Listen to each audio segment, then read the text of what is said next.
दोस्तों, पूरी दुनिया में अमेरिका रुस्वा हो रहा है। जी हाँ, जिस तरह से ईरान की सेना ने उनके फाइटर जेट को मार गिराया, उसके बाद उसके पायलट को पकड़ा। जी हाँ, उसके पायलट को पकड़ा।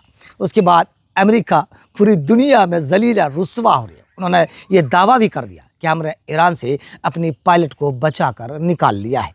अब ये कितना सच है? जी हाँ, लेकिन इतना आसान भी नहीं है, क्योंकि ईरान में घुसकर ईरान में घुसकर अपने पायलट को बचा कर ले जाना। अब देखिए कि किस तरह से अमेरिका पूरी दुनिया में दावा कर रहा है कि हमने अपने पायलट को तो बचा लिया, लेकिन 2 प्लेन क्रैश करवाकर हमने उसको गुमराह करने की कोशिश की और हमने बचा लिया। लेकिन ईरान दूसरी तरफ दावा ये कर रहा है कि अमेरिका यूरेनियम चुराने की कोशिश कर रहा था। उनके अपने 2 फाइटर जेट भेजा था और पहले से हमारे ये डिफेंस सिस्टम तैयार था।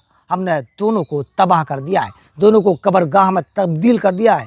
जी हाँ, और इस तब्दील के साथ ही पूरी दुनिया में डोनाल्ड ट्रंप अमेरिका रुस्वा हो रहा है। उस पर चोरी होने का भी आरोप लगा रहा है। देखिए किस तरह से ईरान में घुसने की बात कहानी गढ़ रहा है। अपने पायलट को बचाने की जो अमेरिका दावा कर रहा है, ये दावा कितना सच है। अगर सच में अपने पायलट को अमेरिका बचाता तो एक बात सच थी कि उसकी तस्वीर, उसकी फ़ोटो पूरी दुनिया के सामने ज़रूर डोनाल्ड ट्रंप लाता कि हमने देखा कि उनके घर में घुसकर हमने अपने पायलट को बचाया है। लेकिन दूसरी तरफ अमेरिका की आवाम को गुमराह करने की किस तरह से डोनाल्ड ट्रंप कोशिश कर रहा है कि हमने 2 फाइटर जेट इसलिए क्रैश करवाया ताकि अपने पायलट को बचा सके। लेकिन ईरान कुछ और कहानी बता रहा है। ईरान कह रहा है कि इनके 2 और, जी हाँ, एक तो पहले मैंने मार गिराया था, 2 और हमने तबाह कर दिया है। जी हाँ, ईरान में घुसने की कोशिश कर रहा था। दूसरी तरफ ये भी दावा कर रहा है कि यूरेनियम चुराने के लिए 2 फाइटर जेट भेजा था,